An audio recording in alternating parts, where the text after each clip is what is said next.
Hello, good evening.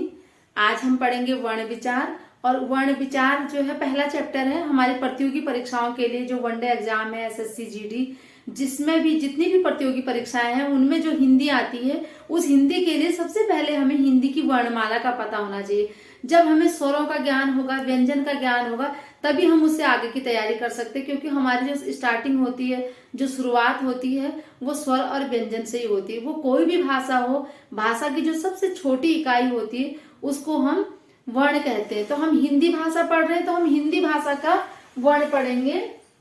हमने सबसे पहले अ पढ़ा, चाहे व्यंजन में हमने क पढ़ा, चाहे हमने म पढ़ा, हमें ये पता है ये वर्ण है। और अगर हम इसके टुकड़े करेंगे, अ के टुकड़े करेंगे, क के टुकड़े करेंगे, तो इसका कोई भी महत्व नहीं है, क्योंकि ये सब निरर्थक है। तो जब हम पढ़ेंगे वर्ण किसे कहते हैं, तो हमें वर्ण का पता है कि वो भाषा की जो सबसे छोटी इकाई होती है, वो कोई भी भाषा हो, चाहे भाषा की जो सबसे छोटी इकाई होती है जिसके हम और टुकड़े नहीं कर सकते, उसको हम वर्ण कहते हैं। तो वर्ण में हमने पढ़ा, वर्णमाला में बेटा हमने स्वर पढ़े और व्यंजन पढ़े। स्वर और व्यंजन से हमारी वर्णमाला बनी, इसीलिए हमने उसे वर्णमाला कहा, क्योंकि वो वर्णों की माला है। तो सबसे पहले हम स्वर पढ़ेंगे। जब हमने स्वर पढ़े थे तो हमने ऐसे ही पढ़ा था, अ, आ, छोटी ई, बड़ी ई, छोटा ऊ, बड़ा ऊ,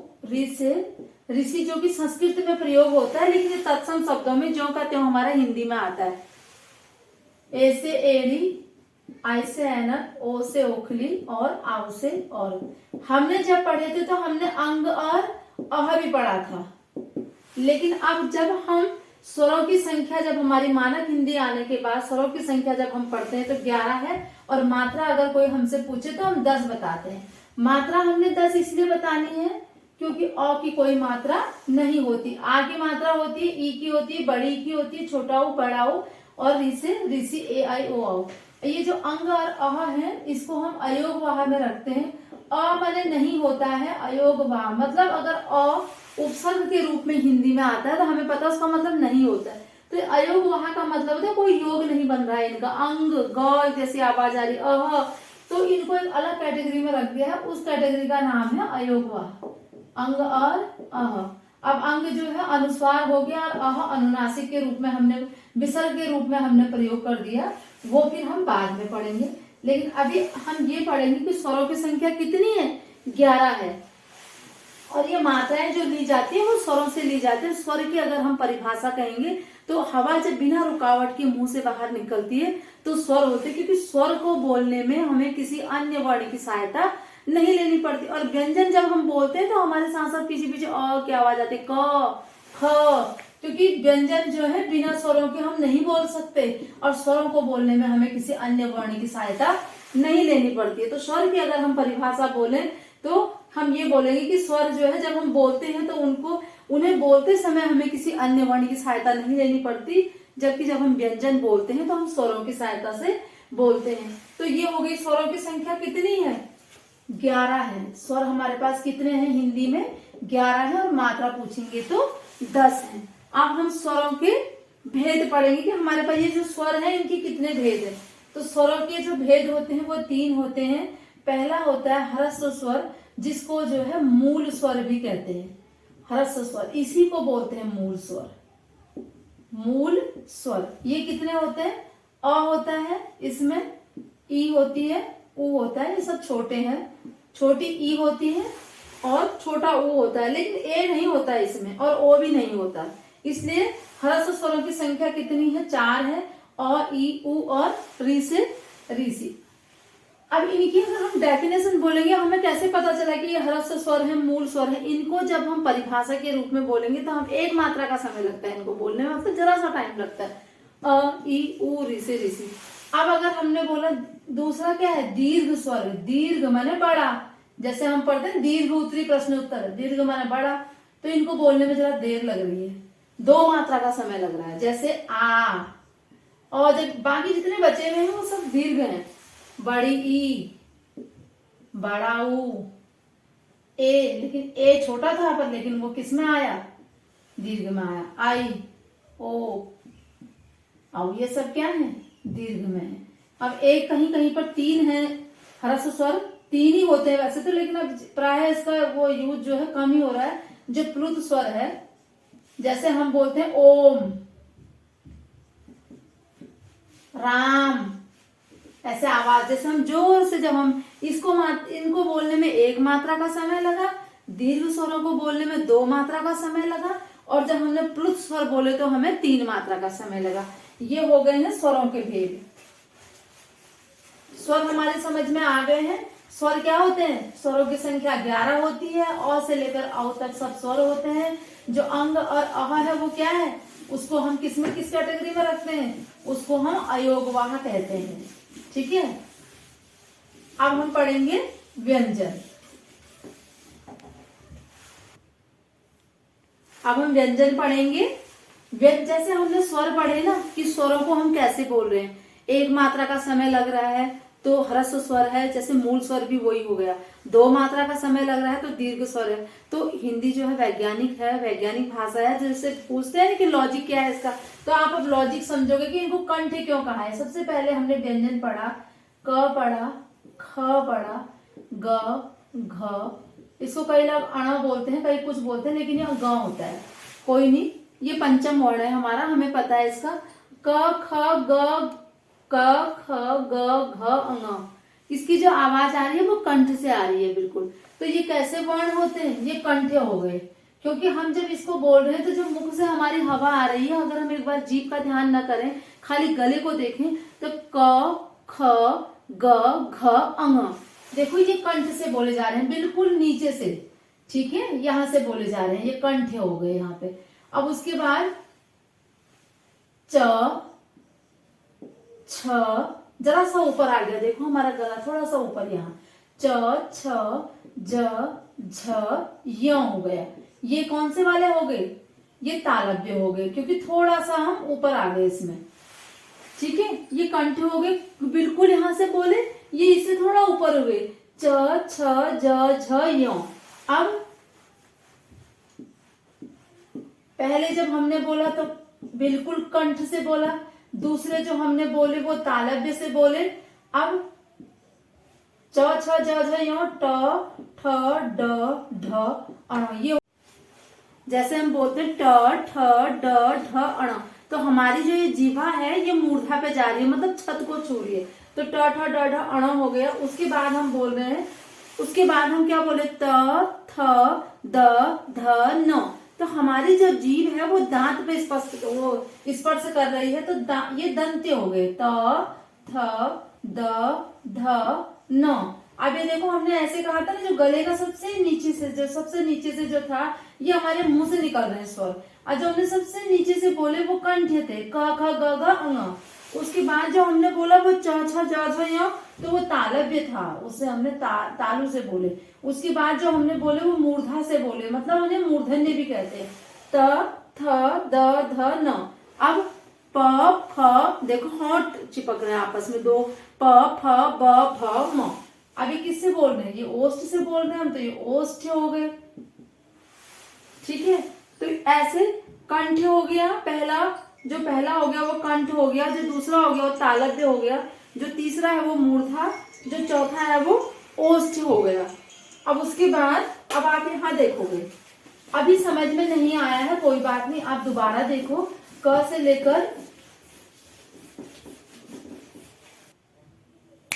अब देखो जैसे हमने पढ़ा क, ख, इसलिए दोबारा बता रही हूँ क्योंकि जब हम बड़ी कक्षाओं में चले जाते हैं तो उसके बाद कई बच्चे ऐसे भी हैं जिन्हें क, ख ही भूल चुके हैं। जो तो इसका एक चीज याद रखना, क, च, ट, तप, कचट तप। जब आप कचट तप कहोगे तो आपको प्रत्येक वर्ग का सारा क याद होने के बाद तो पता चल जाएगा कि इसके आगे ख, ग, घ, अंग होता है। इसको कई लोग अण भी बोलते हैं, लेकिन ये अंग होता है।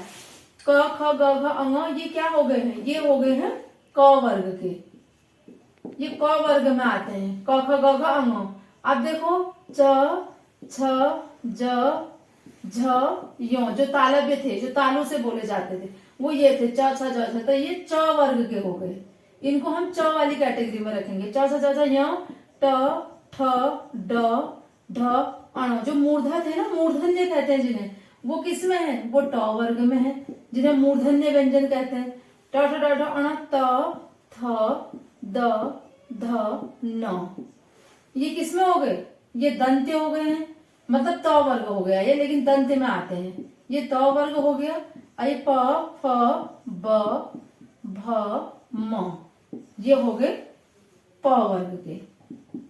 अब वैसे में अगर इन्हें ऐसे याद करना, जैसे ये कंठ हो गए, ये कंठ हो गए, ये तालव्य हो गए, ठीक है, और ये मूर्धा हो गया, मतलब मूर्धन्य, बिल्कुल छत को छू रहे हैं। ये दंत्य हो गए और ये ओष्ठ हो गए, ये ओष्ठ हो गए। इनको स्पर्श व्यंजन भी कहते हैं। क से लेकर म तक ये जो कितने हो गए, 1 2 3 4 5 10 15 20 25 वर्ण हो गए। अब जो ये लास्ट के होते हैं ना, ये पंचम वर्ण कहलाते हैं। ये क्या कहलाते हैं, पंचम वर्ण कहलाते हैं। अब इसके बाद प फ ब भ म य हो गया, फिर र, फिर य, र ल व। अब ये देखो य र ल व, वैसे तो ये है, तो ये भी व्यंजन ही, लेकिन जो य है और जो ये व है, इनको अर्ध स्वर भी कहते हैं, क्योंकि जब हम इन्हें बोल रहे हैं ना तो ये बिल्कुल स्वरों की तरह बोले जा रहे हैं और ना व्यंजन की, दोनों ही, य और जैसा वो, तो इनको अर्ध स्वर भी कहते हैं। और अगर अलग अलग बोलेंगे तो र का नाम क्या है, र को लुंठित व्यंजन भी लुंठित व्यंजन कहते हैं, क्योंकि र जब बोल रहे तो जीवा हमारे ऐसे मुड़ रही है गोल, जैसे बेलन की तरह, तो इसलिए इसका नाम क्या रखा, लुंठित। और ल जो है इसका अलग से नाम है पार्श्व। पार्श्विक बोलते हैं, जैसे लता मंगेशकर पार्श्विक गायिका। पार्श्विक मतलब बगल से, पीछे से, सामने से नहीं दिखा रही है, सामने से तो कोई और है, पीछे से वो गा रही है, क्योंकि सामने जो आ रही है वो तो एक्टर है ना। तो जब ये हम ल शब्द बोलेंगे तो ल बोलो, ल, ये जो आवाज आ रही है वो जीभ के अगल बगल से आ रही है, जो हवा, तो ये पार्श्व से आ रही है, इसलिए इसका नाम पार्श्व है।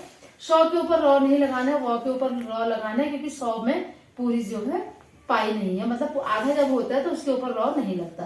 तो ये पार्श्व हो गया, ये लुंठित हो गया। और अगर इनका वैसे नाम जैसे इनके नाम थे ओष्ठ, दंत, मूर्धन्य, तालव्य, कंठ, तो अगर पूरे से पूछा जाएगा कि य र ल व कौन से वो है, वर्ण है, कौन से व्यंजन है, तो ये क्या आएंगे, या अंत्यस्थ हो गए, ठीक है। अब उसके बाद क्या आता है, तालव्य स आता है, मूर्धन्ती स आता है, दंती स आता है, ह आता है। इन्हें बोलते हैं ऊष्म व्यंजन, क्योंकि इनको बोलने में जो हवा निकलती है ना वो गर्म निकलती है, गर्म, ऊष्म माने गर्म, तो इन्हें ऊष्म व्यंजन कहते हैं।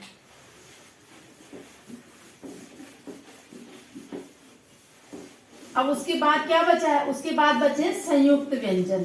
संयुक्त में क्या क्या आ गए, क से लेकर हमने पूरे पढ़ लिए हैं ह तक। अब ह के बाद हमने बोला अक्षर, त्र, ज्ञ, हम इसको ज्ञ बोलते हैं, इसको त्र बोलते हैं, इसको अक्षर बोलते हैं। तो ये मिलकर बने हैं संयुक्त, अकेला नहीं है अक्षर। किससे बना है, ये क और श से बना है, ये बना है त और र से, ये बना है ज और य से, ये ग से नहीं बना है। शुद्ध तो ये ज्यो है, लेकिन हम इसको क्या बोल देते हैं, ज्ञो बोल देते हैं। और ये भी संयुक्त में ही आ जाता है, ये श्रव जिसे हम श्रीमान में लगाते हैं, ये भी जो है संयुक्त में ही आता है। इसके अलावा और भी है, इसके अलावा 2 ये हैं जिनको गौण व्यंजन भी बोलते हैं और उच्छिष्ट भी बोलते हैं। ये इनको क्या बोलते हैं, ये प्राथमिक नहीं है, ये सेकेंडरी है। इन्हीं का नाम एक उच्छिष्ट व्यंजन भी है। तो ये हो गई हमारी वर्णमाला। एक बार और देख लो पूरे से। वर्णमाला में हमने क्या सीखा, हिंदी वर्णमाला जब हमने सीखी तो हमने क्या सीखी, अ से लेकर औ तक क्या है, सारे स्वर हैं। स्वरों के कितने भेद हैं, 3 भेद हैं। पहला हो गया ह्रस्व स्वर, जिसको हम मूल स्वर भी कहते हैं। मूल स्वर में आ गया अ, ई, उ, ऋ, ऋषि। दूसरा हो गया दीर्घ स्वर, जो बचे वो दीर्घ हो गए। तीसरा हो गया पुलित स्वर, जिसमें 3 मात्राओं का समय लगा, ओम हो गया, राम हो गया। ऐसे फिर हमने क्या सीखा, क से लेकर म तक क्या है, स्पर्श व्यंजन है। ऐसे इनके नाम ये हैं, ठीक है। और अब वैसे हमने अगर याद किया तो क वर्ग जो है कंठ से, ठीक है। च वर्ग तालव्य से, क ख ग घ ङ च छ ज झ ञ, फिर ट वर्ग मूर्धा से जो ट वर्ग है, और त वर्ग दंत से, त थ द ध न, प वर्ग ओष्ठ से। ठीक है। उसके बाद प फ ब भ म, य र ल और व अंत्यस्था हो गए, और य और व जो है अर्ध स्वर हो गए दोनों ही। र लुंठित हो गया, ल पार्श्व हो गया।